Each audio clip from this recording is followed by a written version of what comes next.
há imagens que nos fazem entrar imediatamente em curto-circuito, não é? Imagens que furam qualquer barreira racional que nós tentemos erguer para nos protegermos. Completamente. E a que vamos analisar hoje é o exemplo perfeito disso. Pois é. Hoje estamos a fazer um mergulho profundamente analítico sobre a psicologia e sociologia humana, e este ensaio usa um evento real para tentar explicar como o nosso cérebro processa o impensável. E que evento, pá?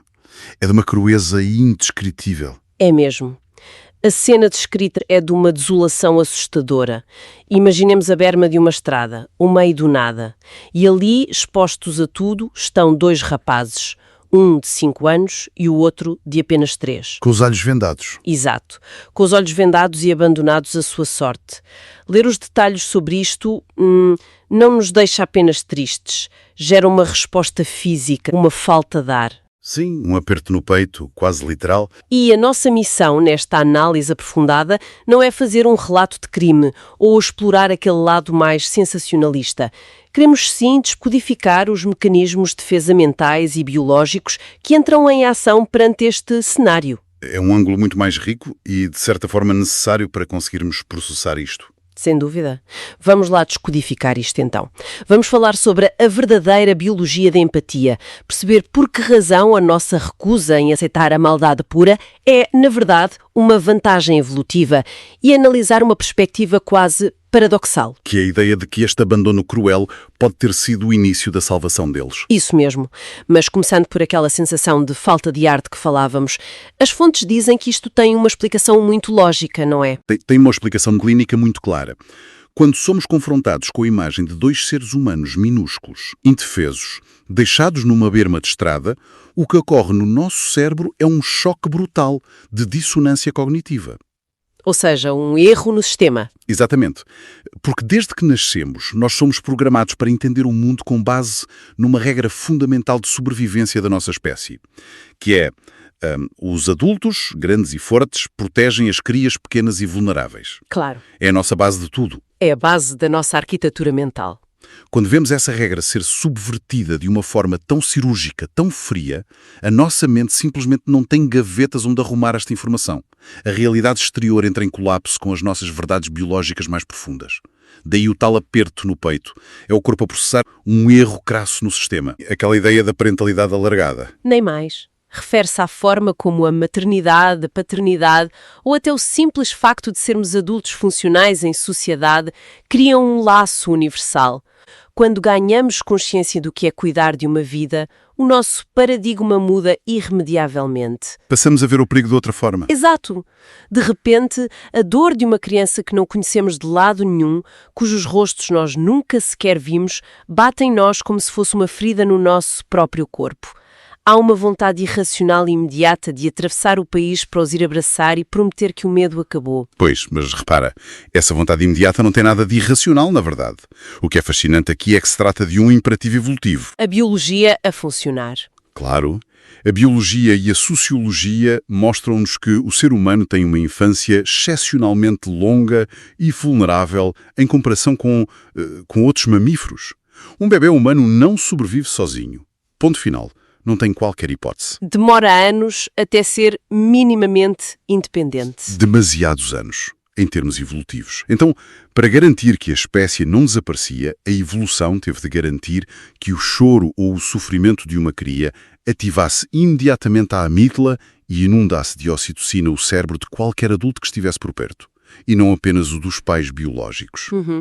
A oxitocina funciona como um motor de arranque? Exatamente. Essa resposta bioquímica partilhada é o que nos obriga a agir. É o que nos faz largar tudo e correr para ajudar. Sabes o que é que isso me lembra instantaneamente? Pensei logo na rede de micélio nas grandes florestas. A rede subterrânea de raízes dos cogumelos. Exato. Aquela imensa teia debaixo da terra que liga todas as árvores. É completamente invisível aos nossos olhos, mas funciona como um sistema de comunicação avançado entre elas. Uma espécie de internet da natureza, não é? Se uma árvore jovem numa ponta da floresta for atacada por um inseto, ou se houver uma seca brutal, ela liberta sinais químicos de stress através desse micélio. E numa questão de tempo, as árvores maiores e mais fortes, que estão ali a quilómetros de distância, recebem esse sinal. E começam a enviar recursos. Nem mais. Começam a canalizar nutrientes, água, químicos defensivos para ajudar a árvore mais fraca. A forma como a empatia coletiva é descrita nestes ensaios parece-me exatamente igual a este micélio humano. A vulnerabilidade daqueles dois rapazes acionou um alarme bioquímico em toda a rede de adultos que leu a notícia. Uau! Essa analogia capta perfeitamente a essência da sociologia moderna sobre o tema. Num conceito que costumamos resumir naquele velho provérbio que toda a gente conhece. É preciso uma aldeia inteira para educar uma criança. Sim, clássico. Vai muito mais fundo do que o simples educar. Não é apenas para educar, é para garantir a existência do tecido social em si. Este instinto de proteção cruzada funciona como uma verdadeira cola da civilização. A cola que nos impede de ser só animais selvagens. Sem dúvida. Sem esta empatia universal, sem este impulso biológico de intervir quando vemos a fragilidade, as comunidades simplesmente fragmentar-se-ão perante a primeira ameaça. A sociedade existe porque, alguns no tempo, esta rede de micélio que tu referes nos ensinou que fechar os olhos à cria do vizinho colocava a nossa própria sobrevivência em risco. Pois, e faz todo o sentido evolutivo, mas é aí que esta estrutura teórica esbarra na realidade dura que nos traz a este caso. Lá está, a anomalia. Precisamente, porque repara, se nós somos biologicamente programados desta forma, se o nosso cérebro liberta oxitocina para nos forçar a cuidado dos mais fracos, como é que explicamos o que aconteceu? Como é que lidamos com o facto de haver seres humanos que conseguem colocar umas vendas em duas crianças tão pequenas, conduzir até o meio do nada e deixá-las para trás? É a grande questão, e a psicologia e a neurologia lidam frequentemente com essa encruzilhada. Há estudos exaustivos que mapeiam cérebros com anomalias estruturais severas. Pessoas que nascem sem esse micélio, digamos assim. Exato. Pessoas que operam no mundo completamente desprovidas de empatia devido a um desenvolvimento anómalo da amígdala ou do córtex pré-frontal. A frieza psicopática e a malignidade são factos clínicos e reais. Mas não é tanto a existência dessa percentagem mínima de pessoas capazes de tais atos. O foco é antes como o resto de nós, os tais 99% da população, lida com essa realidade. E a nossa tendência quase obstinada é a recusa cega. A nossa mente tenta sempre negar que essa crueldade seja sequer uma característica humana. Isso não é um problema enorme? Como assim? Os dias. A crueldade extrema está nos livros de história, está nas notícias de hoje? Pois, é impossível de ignorar. Então, ao recusarmos aceitar coletivamente que há um cérebro humano capaz de coisas monstruosas, não estamos só a ser perigosamente ingênuos? Ou seja, ao fechar os olhos e dizer eu recuso-me a compreender como isto é possível, não ficamos muito mais vulneráveis a quem não tem escrúpulos? Esta nossa incapacidade de aceder à possibilidade de tal maldade não tem rigorosamente nada a ver com ingenuidade. É, pelo contrário, o nosso sistema imunitário moral a funcionar em pleno. Vamos pensar no que acontece quando lemos as notícias logo de manhã e tropeçamos num caso destas duas crianças. O nosso estômago dá logo a volta. Sentimos uma repulsa imediata. E porquê? Porque se nós, enquanto coletivo, olhássemos para uma tragédia destas com cinismo e disséssemos bom, a natureza humana tem destas coisas, é apenas o que é e temos de aceitar, estaríamos efetivamente a normalizar o abismo. Estaríamos a dizer que isto faz parte do cardápio aceitável da vida em sociedade. Pois é, e ao aceitarmos isso, quebra-se aquela regra de ouro de proteger os mais fracos. Exatamente. A repulsa, a dor no peito e a vontade de chorar de que falaste no início não são sinais de fraqueza mental perante o mundo cruel. São a prova viva de que a nossa bússola ética se recusa a aceitar a barbárie como regra. No momento em que passarmos a compreender e a aceitar passivamente o mal, pronto, a barreira protetora da civilização cai. Cai por terra completamente. E é por isso que a nossa rejeição visceral, a nossa recusa em dizer que isto é, entre aspas, normal, é um mecanismo de defesa que preserva a essência de quem somos. É literalmente como o corpo a criar anticorpos e a atacar violentamente um vírus mortal, em vez de o deixar espalhar-se pacificamente. Isso muda completamente o jogo e a forma como olhamos para a nossa própria sensibilidade. A náusea não é ignorância, é proteção. Estarmos em choque significa que o alerta está bem vivo e que o nosso tal micélio continua altamente reativo e saudável. Nem mais. É o sinal de saúde da nossa sociedade. É um paradoxo brutal. A ideia de que o momento em que os meninos foram deixados na berma da estrada pode ter sido, mecanicamente falando, o seu primeiro passo para a liberdade. É um paradoxo perturbador de processar. Nós tendemos a catalogar o momento em que vemos a criança na berma da estrada, com os olhos vendados, como o pico absoluto do seu sofrimento. Avaliamos a tragédia a partir do momento em que a imagem nos é mostrada na televisão. A grande maioria dos abusos, da negligência profunda e do sofrimento crónico infantil acontece num ambiente altamente privado e completamente silencioso, nas sombras. Acontece em casas com as portas e janelas fechadas, onde o resto da aldeia, o tal micélio, simplesmente não tem acesso. Pois, e se nós pensarmos bem nisso, forçar essa saída das sombras tem uma dinâmica incrivelmente violenta para a criança, mas ao mesmo tempo é altamente eficaz em termos de alerta para o exterior. É a única forma de quebrar o ciclo invisível. Sabes o que é a mecânica disto me sugere? O disparo de um foguete de sinalização no meio do mar, a meio da noite, os chamados flares de emergência. Há uma explosão de luz no meio do nada. Faz sentido. E é uma explosão terrível para quem a dispara bem ali ao lado. Imagina estás num barco naufragado, na escuridão absoluta, a passar por um terror que ninguém no mundo inteiro consegue ver, porque o mar é gigantesco e escuro. Quando se dispara aquele foguete, a reação no barco é assustadora. A pólvora arde, a luz cega-te, o fumo é asfixiante, faz um barulho ensurdecedor. E provoca um choque imediato em quem lá está. Provoca um choque e um trauma gigante, mas ao mesmo tempo aquele clarão rasga a noite. É o único sinal que obriga as equipas de resgate a um navio que passa dezenas de quilómetros a olharem e a perceber onde está a emergência. Grande metáfora. O abandono público foi o clarão. Ao deixarem os rapazes de 3 e 5 anos visíveis numa estrada, expostos à luz do dia, foi como disparar esse foguete. O ato final de violência e negligência dos cuidadores quebrou o próprio ciclo de secretismo que mantinha as crianças reféns em primeiro lugar. Ao exporem aquelas crianças de forma tão visível para se verem livres delas, forçaram o tal micélio da sociedade a intervir. Tiraram-nos do espaço de impunidade doméstica, da tal penumbra, e atiraram-nos para o centro da arena pública. Onde nós podíamos finalmente ver e atuar. Exato. Obviamente a estrada estava vazia, era aterrorizante, e o choque daquele abandono vai deixar marcas profundas para o resto da vida deles. Mas quebrou-se a roda do isolamento. Só que, e se ligarmos isto ao panorama geral, deixa um aviso muito sério aqui. Que o resgate na estrada não é o fim da história. Longe disso. O resgate da berma da estrada, o aparecer das luzes das sirenes da polícia, o envolver os miúdos naquelas mantas térmicas, isso não resolve o problema de fundo. Esse resgate físico é puramente logístico, é o passo zero. Foi apenas o primeiro passo para parar a hemorragia. O verdadeiro resgate é o emocional, o resgate real que vem a seguir. Sem dúvida. A neurologia do trauma diz-nos que crianças com 3 e 5 anos, sujeitas a níveis tão extremos de negligência e uma ruptura tão violenta com os cuidadores principais, têm o seu sistema nervoso central em hipervigilância constante. Para eles, o mundo inteiro é um local perigoso, seja uma casa ou uma esquadra. É tudo uma ameaça.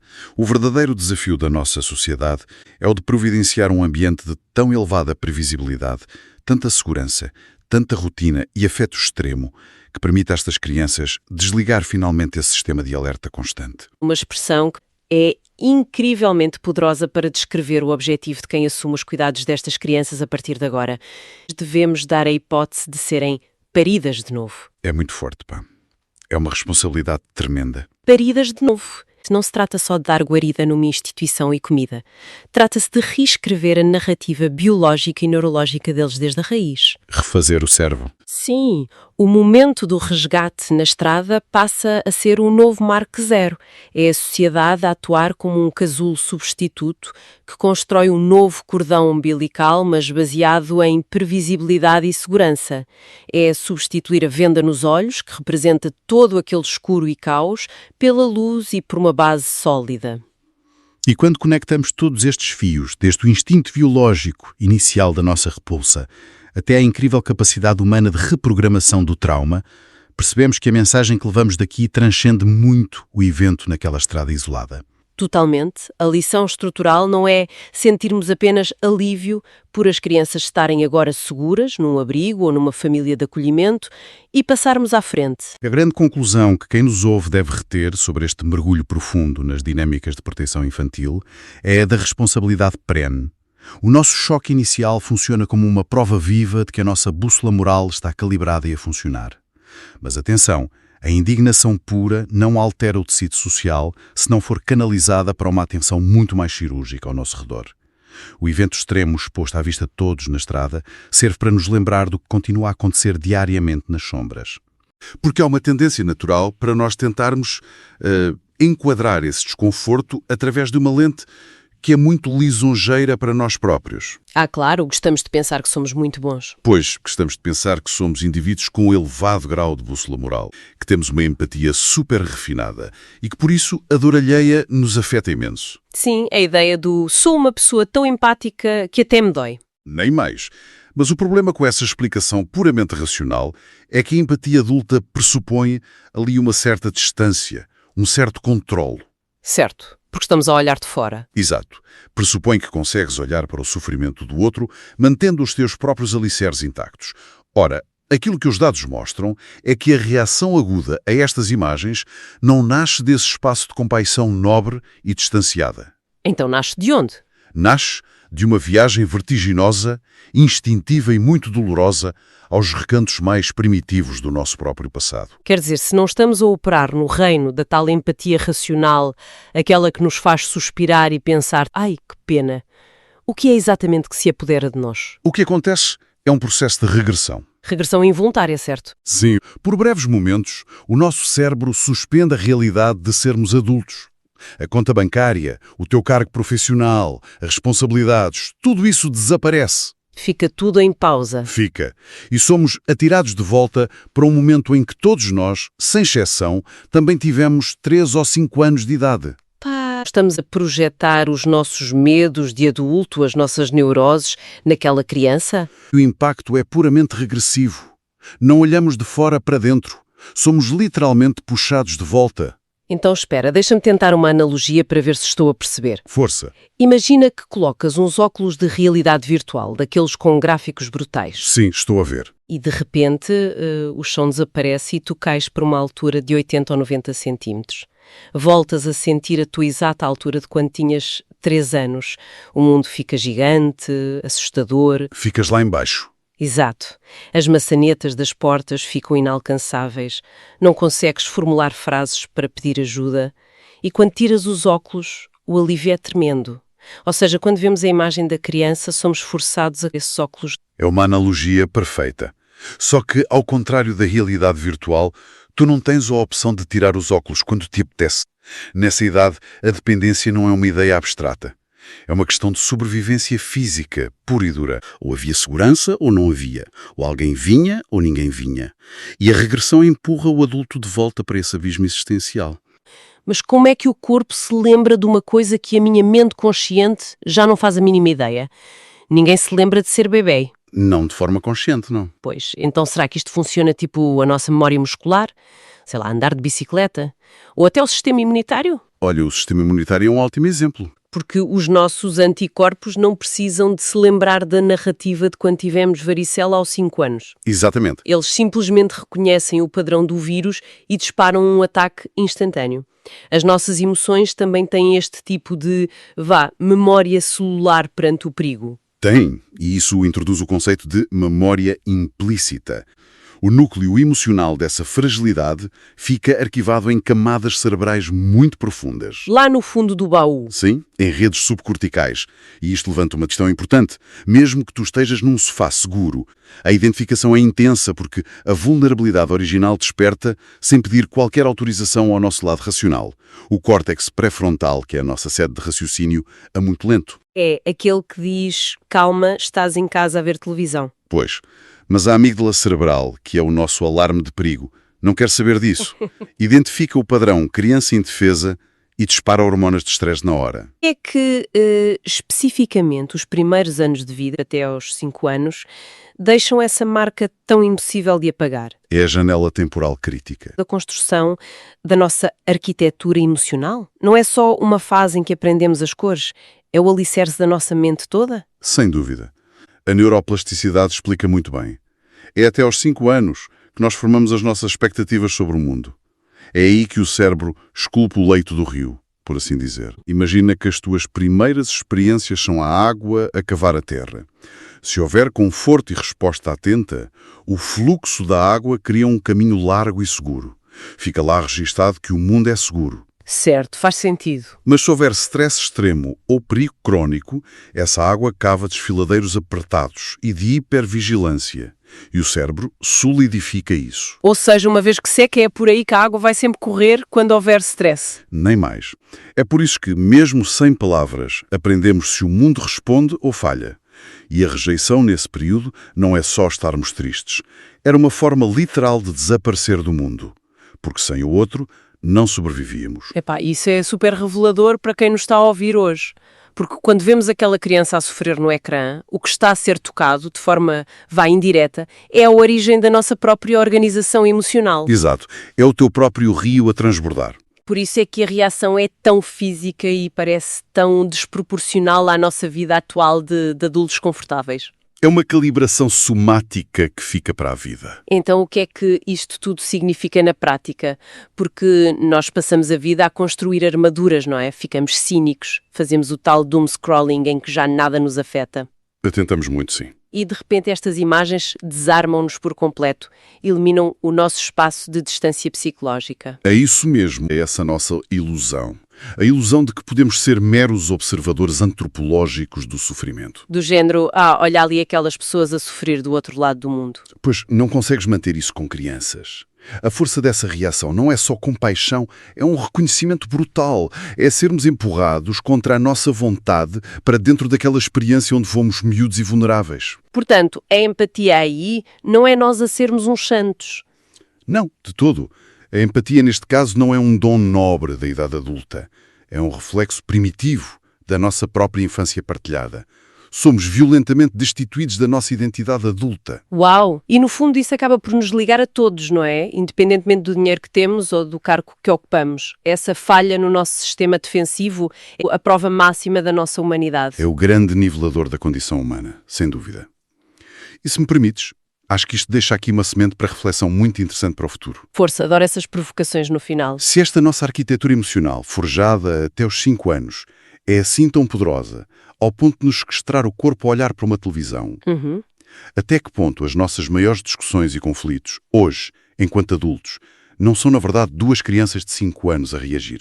Até que ponto não são apenas os nossos antigos medos implícitos de abandono ou rejeição a ditar as regras? Fica o convite para quem ouve tentar observar-se através desta perspectiva. E isso leva-nos a uma reflexão quase desconfortável que gostávamos de deixar no ar para quem nos acompanha. O caso que analisamos explora um momento de faísca, em que o sofrimento privado foi colocado na berma de uma estrada para que toda a gente visse. Mas a grande falha da nossa rede social é exatamente a fase antes de o foguete de sinalização ser disparado. É o silêncio prévio que falhamos em ouvir. E isto obriga-nos a pensar seriamente em quantas outras crianças não estarão exatamente agora, metaforicamente, vendadas e abandonadas, mas não numa estrada no meio do nada. Antes, em pleno centro das nossas cidades, Exato. Dentro de apartamentos sobrelotados, ou sentadas nos bancos dos recreios das nossas próprias escolas de bairro. Crianças que estão nessa mesma penumbra de sofrimento, enquanto nós, a tal aldeia inteira que a evolução desenhou para as proteger, passamos por elas todos os dias sem conseguirmos interpretar os pequenos sinais de silêncio antes que a situação chegue ao abismo. É um pensamento que deve ficar a ecoar. A nossa bússola ética só tem verdadeiro valor se, além de nos provocar aversão face à tragédia, nos ensinar a ler as entrelinhas da vulnerabilidade à nossa volta, muito antes de ela ser notícia de jornal ou de televisão. E pronto, lá chegamos ao fim de mais uma exploração. Muito obrigado por nos terem ouvido. Não se esqueçam de seguir o nosso canal. Isso é mesmo importante para nós. Até breve. Obrigada por nos acompanharem e até à próxima exploração.